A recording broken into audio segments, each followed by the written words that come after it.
A'udhu billahi minash shaitanir rajeem. Bismillahir rahmanir rahim. I start in the name of Allah, the most beneficent, the most merciful. I'm Zain, and this is the H&Z Show. You must be wondering where brother Hamza is today, but he's been replaced with brother Naveed. How are you, brother? Assalamu alaikum. I'm fine, thank you very much. Nice to have you. Nice to be back. You know, it's been a long time since you've appeared on Hidayat TV. Can you tell us why? Yeah, the last time I think I came on was the 24-hour marathon that we had. Yeah. Since then I've not been in Manchester, and you've changed your studios, come down to Manchester. I've not been around since then. I've been in Leicester, so it's good to be back. Brilliant. I just like to say to the viewers that me and Hamza haven't fallen out. It's good for the last 2-3 weeks. I think we've not had a show together. It's either him with a guest or me coming on with brother today. There's a reason, unless you're all thinking Hamza looks much better now. What's the reason he's not here? He's a naughty lad. He's got work to do, hasn't he? So yeah, he's got work to do, so he can't make second best here. Yeah, it's second best. Inshallah, you're welcome to be on whenever you want, brother Navid.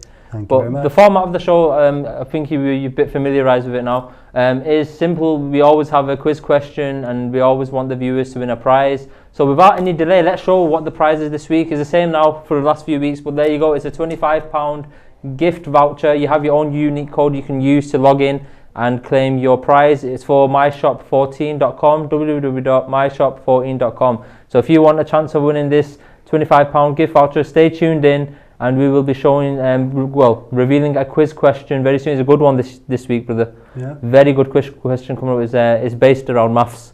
So okay. normally what we do is like to keep the quiz question based on the Quran. Yeah. So it is linking the Quran, but it's this time it's not a simple question. It's something you have to get calculators out. So for those school children that always go to their maths teacher and ask him, why do we need to know maths? Well, it's going to help you win £25 if you know your maths there. There you go. So that quiz question will be revealed very shortly. But before we go into that, we're going to start, inshallah, talk about this week's topic, which is very important, bro. What do you think? Yeah, it's a very important topic, and it's important in all aspects of life. Definitely. And this week's topic is basically what you lot need to show right now before you have a chance of winning that prize, and that is patience. We need to make sure that we're all patient out there, and keep watching the program if you want a chance to win that voucher. Before we go into the topic, we're going to show a hadith by Imam Sadiq alayhi salam, so we can discuss this inshallah and then continue with our topic. The hadith of this week is: Sabr is to faith what the head is to the body perishes without the head, and so also when sabr goes, faith also disappears. And that is by Imam Sadiq alayhi salam. Get a pen and paper, write this down. It's very good. As you know, every week we have a hadith, and we always want to use this and implement it into your own lives. And it's still there. There you go. You still got a few seconds to write that down. Inshallah, we'll play it again as well. But it's a beautiful hadith, brother Navid. What do you think? Well, for starters, sabr means patience, if you didn't know. I mean, it's pretty self-explanatory. You know, one could argue that the most important organ of the body is the brain, and obviously your brain is in your head, and without it you can't do anything. So not necessarily sever your head, but if something's wrong in your head, then your body can still perish. So just like that, just in every aspect of your life, if you don't have patience, then your life is going to slowly perish. That's it. So you need to, basically, the Imam's emphasizing there on how important patience actually is. Like, without patience, your faith disappears. Yeah. So if you want to establish your faith and make sure it's firm and strong, you need to make sure that you show patience. Or is it just patience in angry situations, or could you be showing patience in other aspects of life as well? Patience is in every aspect of life. Towards the end of this section of the show, I'll go through some references in the Quran where the importance of patience is mentioned. But patience is in everything. You might be something that's close to our hearts. We might be in a pharmacy, and you might give you a prescription, and you're waiting for what, 5 minutes, 10 minutes. Yeah. We see a lot of people don't have the patience to wait for their prescription for whatever they're getting, and that stresses you out, that stresses them out, it makes them angry. And you could making an error. Yeah, you could make up an error, and that's just one silly little example. But in every single aspect of your life, there might be people out there that have been wanting to get married for a long time, but the right opportunity doesn't seem to come along. So patience is very important there, because if you don't have patience, you might just go for the wrong person, for example. Exactly. Yeah. You might end up choosing the wrong person and ruining your life forever. Not just yours, theirs and your family. as a domino effect, isn't it? You can affect many people if you don't show patience. I mean, patience. We've already done a program on anger. Okay. And one of the solutions to controlling your anger was to show patience. Yeah. So this program is obviously concentrating on patience, and obviously that is one big solution to anger as well. Yeah. Anger is obviously one of them things that can destroy a lot of things just by the words that you use, by the emotions that you show. That's why it's very important that we show patience. I've got a definition of patience which I read today. I think it's very good how it should be defined, Sabr as well. It's restraining the self from agitation when confronted with undesirables. So what do you get from that, Navid? Well, it's like you said, if it links in well with anger. So if something is getting on your nerves, if something is stressing you out, if something is agitating you, then just you got to sort of step back, take in a breath, count to 10 like they say, and just show patience towards it. And like I say, it could be anything. It's not just anything that makes you angry. It's something that you've been waiting for a long time. It's something that you really, really want from the bottom of your heart. It's anything. It's just that 10 seconds that you step back and look at everything from the outside. I mean, to be honest though, we were here to help you out there and learn ourselves. We're not sat here as perfect people. I'm sure we've got examples of ourselves where we've lost our patience, lost our cool, not shown patience. For example, when I'm at work and it's a very busy day, it's stressful, it's hectic, you're getting phone calls upon phone calls, you're getting queries upon queries, the same patient's ringing you 3 times, where's my medication? I'm like, you're going to get it, don't worry. Where's my medication? Like, the driver's left, he'll be there soon. Where's the medication? And then she's like, oh, the driver's outside. I'm like, look, you're not showing patience there, but at the same time, what's happening there? The resulting effect is that I'm losing my patience. I'm like, all my days, how many times is someone going to ring? I've had enough, that's it. I'm not answering the phone, next one. That kind of so there are situations in your own life, or example, where you've had an argument with someone and you end up shouting at him. You think, what is there a need for this? Can it be controlled? Why is it that we actually lose our temper at that point? What is the reason? Well, you don't have patience. Simple as, you just don't have the patience that you probably should. I don't know. It's lots of different things, isn't it? It's so many things. It could be like you say, you're at work, you've got customers waiting in the shop, you've got heaps and heaps of prescriptions to do, and then you've got that person ringing on the phone every 5 minutes saying, I want my prescription, or an example of what you do. It's just sometimes when things get too much, it's easy to say it, it's very hard to do it. It's easy to say that, all right, have patience, wait for it, take a step back. But it's actually, in real life, it could be very hard to do. And I guess it's one of the arts of having living a sort of healthy life. If you can have that patience, if you can step back. Is there any examples that you've got in your working environment? I believe you're based in hospital at the moment. Have you ever got to a point where you've lost your patience, or you thought, or you've actually shown patience in an awkward situation where you thought, if this was another day, I would have lost it, but you know what, I'm going to stay quiet because the patient's old or something. Have you seen anything like that in hospital? Yeah, I mean, in a hospital environment, it's just everything. So there's so much to do. Yeah. And I could, the 12, 13 hours that I spend in a hospital just pass like that, and I don't even know how they pass. So there's lots and lots to do. I get about half an hour for namaz and lunch, and that's it. That's all I get in a day. So you can imagine how busy it is. Definitely. And you can imagine talking to this sweet old lady or sweet old gentleman that's got a whole life story to tell you, and all you want is 10 minutes to see how they've hurt themselves, or why they've come into hospital and why they're there. So you can imagine how it can be so easy to lose your patience with someone who is actually a patient, ironically enough, there. It does happen, but you just got to keep your cool. It's happened to me a lot, where I'm under a sort of a time restraint.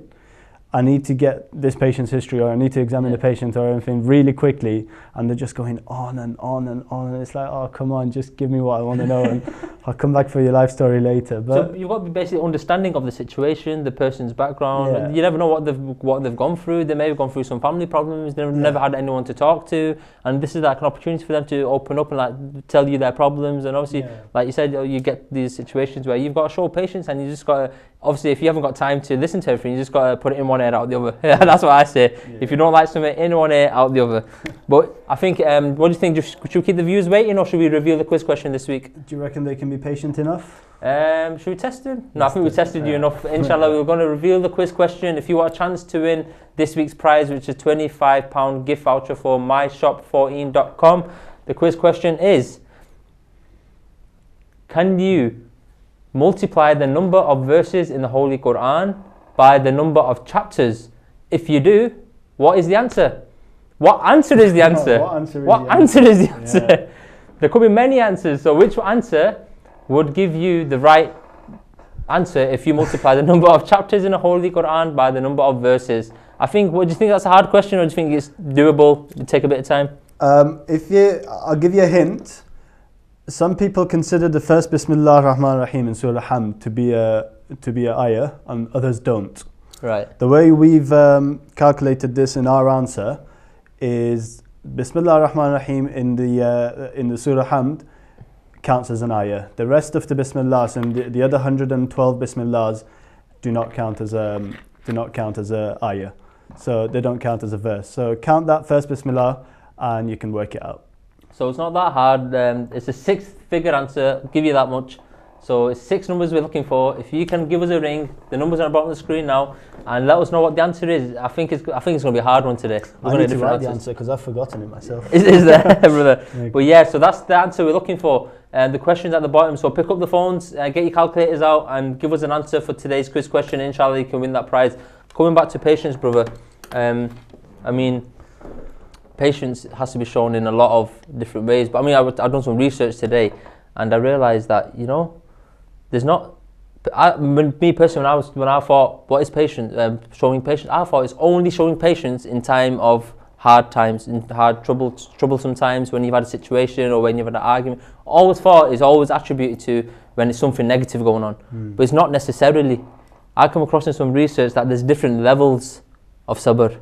Okay. Which is very interesting, to be honest, because I read it today. I thought, wow, what is this? First one is, it's known as sabr ma Allah, which means sabr with God. Actually, before that one, there's sabr in God, sabr fi Allah. This is basically sacrificing for yourself your sleep for your night prayers, eating in moderation, and getting rid of your evil habits such as lying, being greedy, showing egoism. Now, would you even thought that this is some sort of patience? No. Do you know what I mean? It's very amazing stuff. Yeah. Because showing this, that look, you're sacrificing your sleep to perform an act of worship, can be showing patience in God. What do you think? Well, the thing there? The only thing I can think of is one of the times that I can easily lose my patience is if I've had 3 or 4 hours of sleep or no hours of sleep a night, and it's one of those times where you can easily lose your patience, where people can easily get on your nerves. So if you're losing your sleep for the sake of God, then yeah, it's a good little example there. Fantastic, you're perfectly right. You're right. If you don't have enough sleep, you can't bear it. You go crazy. But yeah, next step is sabr ma Allah, which is showing patience with God. This means reaching a state of selflessness, where you don't think about yourself, you just think about Allah subhanahu wa ta'ala. And what this actually achieves is having an intimate relationship with your Creator. And this, by this, Allah illuminates your heart and your vision and puts love and knowledge inside you. But this requires severe ibadat, brother. Now this also requires for you to lose your self-love, which means loving yourself, and getting rid of your pride, that look who I am, I'm this and I'm that and I do this. So what do you think of that one? It's one of the harder things to do in life, isn't it? Losing your pride. We might all have something to be proud of in our lives, and and you feel like, yeah, it's my right to be proud of this. I've worked hard for it. I've worked hard to buy my certain posh German car, or I've worked hard to get this social status that I've got, and that can easily give you a huge sense of pride, which is forbidden in Islam. So there you go. And then there's a third stage, which is sabr an Allah, which means from God. Now you think, how can you have patience from God? What does that mean? This is basically reaching such a stage where you're experiencing intense love of God, but then God basically separates you from him for a reason. Obviously this brings you back down to your own physical world, and you have to bear that separation from God. Now this is beautifully explained by Imam Ali in Dua Kumail, in which he says, "Oh my God, my Master, my Lord, even if I were to able to endure thy chastisement, how shall I bear thy separation?" Now it's basically at that point, I mean, another example of this is Prophet Adam, and Allah subhanahu wa ta'ala says to him, "Don't eat from the tree." He ate from the tree, and what happened? Well, his punishment was going out of the Garden of Eden, wasn't it? That's it. So he went out of the Garden of Eden, but look, separated from Allah. That station is the hardest station to be at, where you've been separated from God and you show patience at that time. Now, for example, Prophet Adam repented.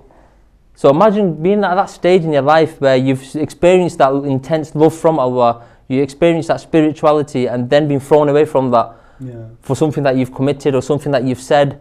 How would you respond in that? Example, you go through some crazy emotional phase in your life, funny roller coaster, whatever you want to call it.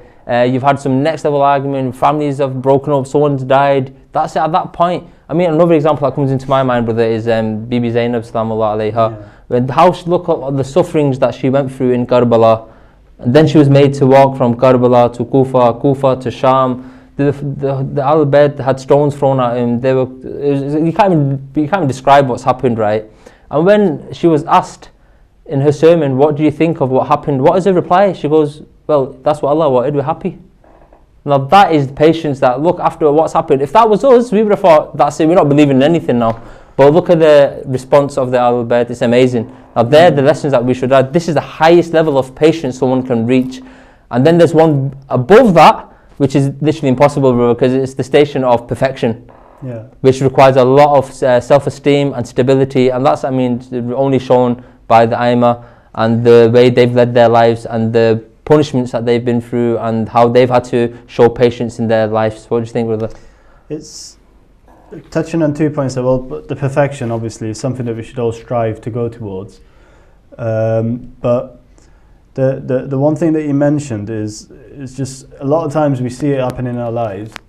Something that you really want, something that you really, really want, and you're not getting it. It's a girl that you want to marry. It's a guy that you want to marry. It's something that you think, my best interest is in this, but it's not happening. And you're praying non-stop, day in, day out for it to happen. It's a mobile phone that you want. It's a car that you want. It could be absolutely anything, and it's not happening for you. You want to go Hajj, it's not happening for you. You want to go Ziyarat, it's not happening for you. And the key is, like you said, Bibi Zainab had so much patience, and all she was happy with the will of Allah. The key is to have, and it's much easier said than done, but the key is to have that patience, to wait and know that whatever plan Allah has for you, it's for your best. So if you're not getting whatever it is that you're really praying for, if you're not getting that, then just think, Allah wants what's best for me, and I need to be patient. If this door closes, 1,000 other doors might open for me. Fantastic. And this reminds me of a saying by Imam Ali, in which he describes the two types of patience. The patience on what you dislike, and the patience on what you do like. Exactly what you just said there. If you like something and you don't get it, show patience. If there's a situation which you dislike, show patience, because at the end of the day, like you said, Allah will want the best for you, and you have to have your belief and your trust in your Lord. I'd like to quickly, we've got callers, brother. I think we need to accept some calls. Hello, assalamu alaikum. What's your name and where are you calling from? Walaikum salam, brothers. My name is Maksud Sancid. Actually, I don't know the rules and regulations, but I just saw the question I switched on your channel. The answer is 759,924. 75, 99, 24. 75. Say that again. 759,924. 924. What's your name, brother? Maksud Sancid. Maksud, and where are you calling from? Watford. Watford. Thank you very much for your answer. Are you enjoying the program, brother? I just put the answer. I don't know what it is. Thank you. Remember us in your du'as, inshallah. Thank you, brother. Well, there you go, Brother Nabil. What do you think? We got an answer here. Got an answer. 759,924. Shall we wait for other people to give us answers? Yeah. We've got the little pot over there. If your answer is right, it's going to go in the right If your pot. answer is right, it's going into this pot. Now, whether it's going into this pot or not, you can't see. We know. Yeah. But yeah, brother. We're coming back to patience. There's a beautiful saying by Imam Sadiq al-Islam, in which he says, whoever of the believers that bears patience with a tribulation that befalls him has the reward of 1,000 martyrs. So it's not just about, right, you know what, here's an argument, show patience. But there's actually rewards to showing patience. If you actually show patience in times of tribulation, as the Imam says, that you will regain the reward of 1,000 martyrs, bro. Now look at that, isn't that an incentive to show patience? Yeah, there's that incentive. There's many incentives in the Quran.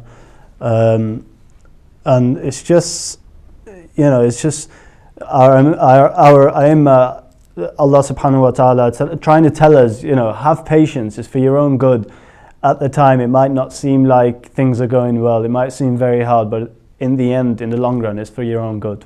And there's a beautiful another saying by Imam Ali al-Islam in Najr al-Balagha, in which he says, the one who practices sabr will never be deprived of success, even though it may take a long time.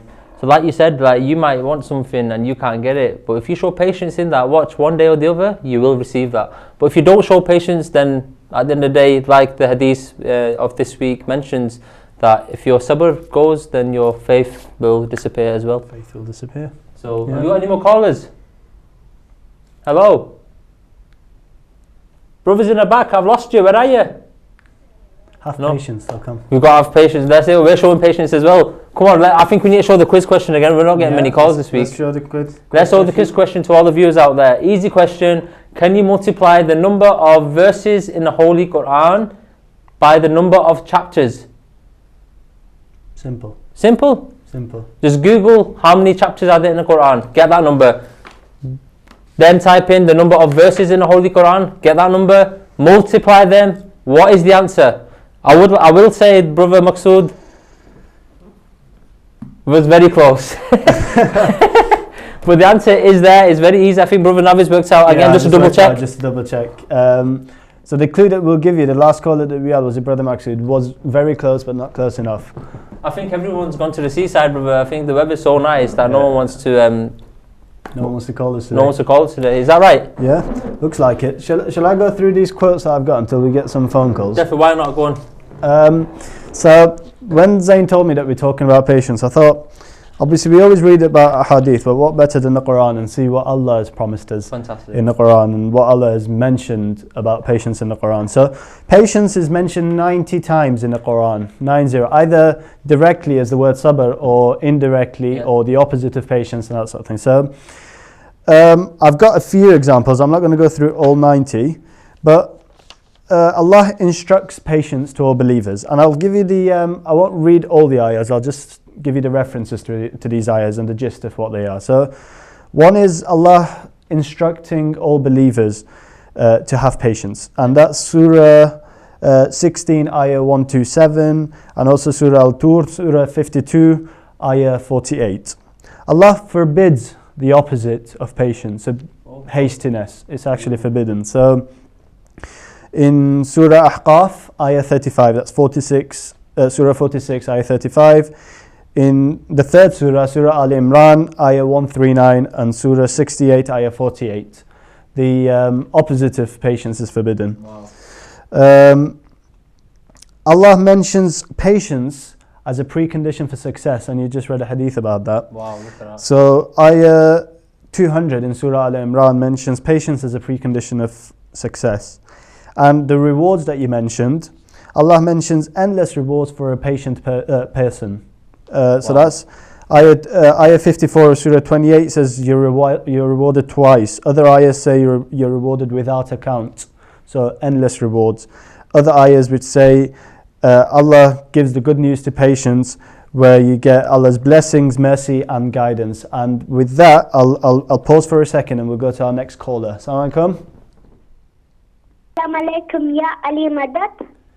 Wa alaikum salam, Shapir, Mawla Islam Madad. Who's calling? Where are you calling from? I'm Zoha calling from Leicester. The answer is 7,59,924. 759,924. And what's your name again? Zoha. What's your name? Zoha from Leicester. Zoha from Leicester. Yeah. Thank you. What numbers did you use there? My mom. Okay, what numbers did your mum use? Which numbers are there? What numbers did you get and what did you multiply?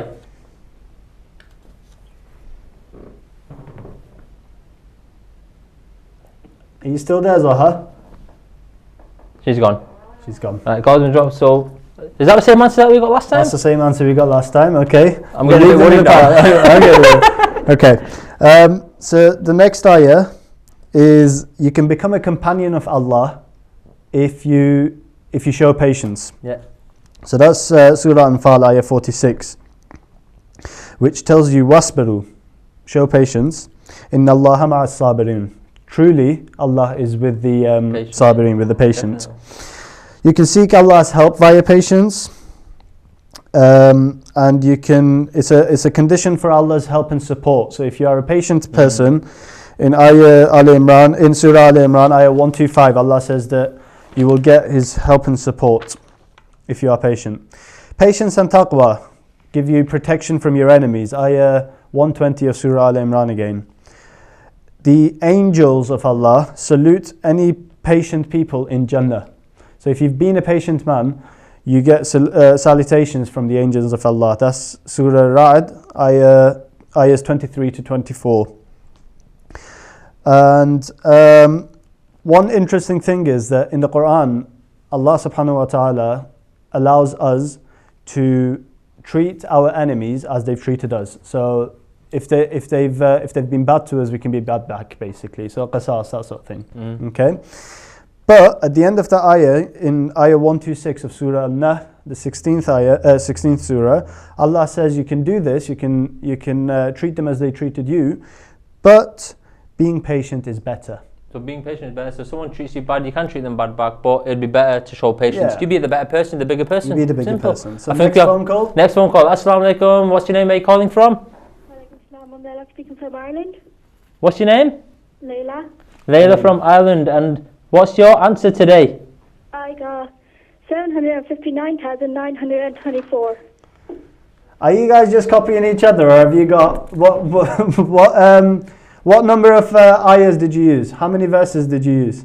I used 6,666. You used 6,666. Okay, that's fine. That's brilliant. Thank you for your answer. Right, we're getting 3 answers here, brother. Okay, you can pop that with the rest of them, and I'll do a quick explanation afterwards of why we're getting the same answers. Okay, so the next ayahs that I'm going to mention, I mentioned becoming a companion of Allah, didn't I? A condition for forgiveness and reward from Allah is mentioned in Surah Hud, ayah 11. So that's the 11th surah and the 11th ayah, which says a condition of reward and forgiveness is patience. A determination in all of your life affairs. So having patience gives you a determination in your life affairs. Yeah, definitely. So that's Surah Shura, ayah 43, and Surah 31, ayah 17, Surah Luqman, where Luqman is advising his son about having patience. So basically, this is one of the reasons that you should show patience, is showing you how to show patience, because if you show that patience, then it'll It gives you determination in life. That's it. Yeah. Just a couple more. Patience is a condition of Allah's love. Surah Al Imran again, ayah 146. There's lots of references to patience in Surah Al Imran, the 3rd surah of the Quran. And also Ayyub, Hazrat Ayyub, the Prophet, is praised for his patience in the Quran by Allah subhanahu wa ta'ala in Surah Sad, ayah 44. And how close are we to the second half of the program? We need to get on that soon, because the Hazan's coming soon as well. So if we get on that, my last ayah that I'm going to say connects as well to the, I want to read the full ayah for you, I've got it here. Connects as well to the next bit of the program that we've got. Brilliant. You find that, I'm going to quickly take this next call. Assalamu alaikum. Who's calling? Where are you calling from? Nick. Hello, you're live. What's your name? Where are you calling from, please? Yeah. Yes. My name is Ali Raza. Yeah. And where are you calling from? I want to give a answer. Yes, what's the answer?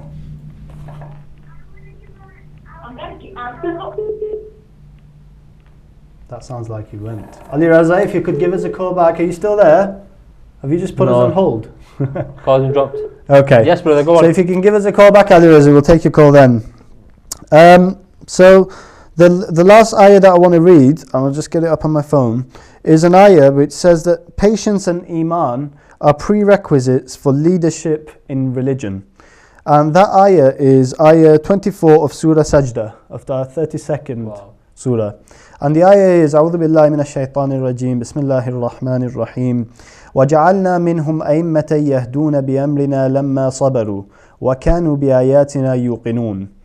And the translation for that is, and we made from among them leaders guiding by our command when they were patient and when they were certain of our signs.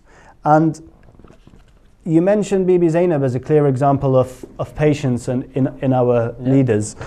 But the days are right as well to mention Imam Ali ibn Muhammad al-Hadi as a true example of a religious leader, of one of our Imams. Obviously all of our Imam showed a huge amount of patience in their lives and the struggles that they went through.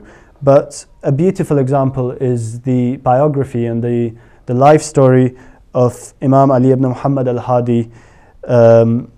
Have we got a little? We've got a little clip. We're going to show the viewers little biography of Imam Ali al-Naqi alayhi salam. This is for all the viewers out there, so please write this down. It's very important. As you know, we link the topic to a holy personality each week. And this week is Hazrat Imam Naqi alayhi salam. And let's see what it says. Right, there's quite a lot. His name is obviously Imam Ali. His agnomen is Abul Hassan. His titles are Al-Naqi and Al-Hadi. His father's name is Imam Muhammad Al-Taqi Al-Jawad, which is the 9th holy Imam. His mother's name is Hazrat Bibi Samana alayhi salam. His birthday is actually a bit, not controversial, but debatable. Yeah, it's written on there is 214, but it could be, some say 212 and 214 after Hijrah. And obviously he's born in Syria, which is in the versions of Medina, and obviously the age also, because of the birthday, it could be 40 or 42. Yeah. He was martyred on 26th of Jamadi al-Thani, or it's like more authentic, is 3rd of Rajab, and his death place is in Samra. He's buried with his son Imam Hassan al-Askari alayhi salam, and the cause of death was he was poisoned by Al-Mu'taz, the caliph at that time, and his holy shrine is in Iraq, Samra. So that's a quick biography of our 10th Imam alayhi salam. Yeah. And we like everyone to write that down. Always like to learn facts each week about our holy personality. And we will have another caller. Hello, assalamu alaikum. Walaikum assalam. What's your name, sister, and where are you calling from? Oh, brother, I couldn't hear much. Brother. I'm Hamza calling from Bradford. All right, it's a brother, sorry. Yes, I don't Murtaza. have headphones like Zain does, so I can't hear as well. Yes, Murtaza, how are you? You okay? Yeah, I'm fine. Are you going to give us a different answer today? I think so. Not really. I don't know. Go on. 710,904. Okay, so someone finally had a different answer today. Thank you And very much. what numbers did you use? I'm not sure now. It was one, I think, was 114. The other one was something like 6,000 something. I'm not sure now. Okay, that's I fine. got the numbers. The good thing we got a different answer today. Yeah, we've got a different answer. There you go. So, brother, coming back to thank you for Thank your you very comment, much. Inshallah, we will be Right. revealing the answer towards the end of the program. But yeah, brother, coming back to the Imam Hadi's life. Look, I think we've both been listening to lectures, doing some research on this. Personally, there's no better example of patience. Obviously, the Imams have been through a lot, but this is a beautiful example. Looking at the life of Imam Hadi alayhi salam and how he has shown patience in his life. Yeah, there was I got into this program quite late, like you only let me know a couple of days ago. Yeah. I didn't have enough time for research. So there's a great lecture by Sayyid Ammar Naqshbandi on, if you search for the biography of Imam Hadi alayhi salam, he has got a very great, very good lecture. He did a couple of years ago, I think he did. Yeah. Have a listen to that. It's a good biography. I've listened to it and got bits of it out here. Yeah. There was a lot of focus on Imam Hadi alayhi salam. Yeah. And the reason was that, one of the reasons at least, was that there was the hadith from the Prophet sallallahu alaihi wasallam that there will be 12 imams after him, and the last will be Mahdi. So the Khulafa at the time is getting to the 10th imam, so they're getting worried and agitated that maybe the 12th imam is going to come in their time. So one of the reasons why there was so much going on with Imam al-Hadi was that he's the 10th imam of the Shia. So they're getting worried now. And his struggles begin at a very young age, because as we said, so if we say he was born in 214 after Hijrah, his father, Imam al-Jawad, died when he was 6, at 220 after Hijrah. So he had to have imamat at the age of 6. So the responsibility. So the Mu'tasim, the Khalifa of the time, thought, okay, it's a 6-year-old lad, I can get him to be the way I want him. So they tried to brainwash him, and obviously it wouldn't work. He's an imam, he gets his knowledge straight from Allah subhanahu wa ta'ala. And he went through a lot, and Mu'tasim was finally convinced that he can do his teaching. So Mu'tasim said, you can go and do your teaching in Medina. So Imam al-Hadi alayhi salam was doing his teaching in Medina. The Khalifa after Mu'tasim and the few Khalifas after Mu'tasim were fine with that. They let him do his teaching, and his hardship started when Mutawakkil became the Khalifa. And Mutawakkil sent an army of 300 to Medina from Samarra. So that's where Mutawakkil's capital was. The Abbasi capital was Samarra at the time. So sent an army of 300 to Samarra to bring the Imam, bring him back to Samarra so they can keep a control of him and keep him under house arrest. So he was put under house arrest as soon as he came into Samarra. So look at the patience from that. Just being moved from the land of your grandfathers. And being moved over to a land, an unknown city, where it's full of your enemies, and being put under house arrest in a very small house. A very small house, brother. I mean, imagine someone said to you, you can't leave your house for 24 hours, and you've got a bank appointment, and you've got to go to work. I mean, imagine the hardship that Imam al-Hadi's Shias went through because they couldn't see their Imam. They found it very hard to see their Imam, obviously, because it was house arrest. Do we have another? Last caller of today. Assalamu alaikum. Who's calling? Where are you calling from? I'm calling from London. And what's your name, brother? Hani. Hadi? And what's the answer to this week's quiz question? Sorry? And what's the answer to this week's quiz question? I want to answer the question. What's the answer? 759,924. 924. Thank you very much for your call, brother Hani. Thank you. Okay, thank you. Thank you very much. Yes, brother. Coming back onto Imam Hadi alayhi salam. So an example of the greatness of our Imam comes when Mutawakkil, who's done this much harm to our Imam, is poisoned. And Mutawakkil's mother goes to Imam al-Hadi asking for his help for his son that has been poisoned. And Imam al-Hadi helps her and says, go and feed him this and this and he'll be okay, inshallah.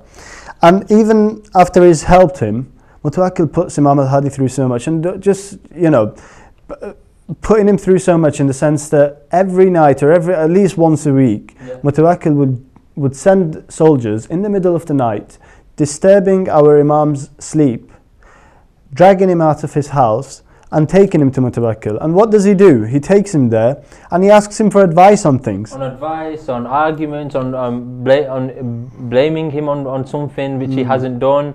Stupid, silly reasons to bring the Imam out of his house, but the Imam never complained, did he? Not once did Imam al-Hadi complain. He always used to say, why are you waking me up? Can't I get my sleep? Can't I get a few hours sleep? But no. He never said, I'm not going. If that was us, we said, no, we're not going now. We're going to go sleep. I'll see you tomorrow. And a lot of the times where his advice was asked, he never said, no, I'm not going to give you my advice. I'm not going to give you my opinion. He always said what he believed, and he said it. He gave his advice, or he took part in a debate or whatever it was that he was dragged out for. But right now, everyone who's watching needs to show a bit of patience. We're going to be back very soon, in a few minutes after the azan of Maghrib and inshallah. See you soon.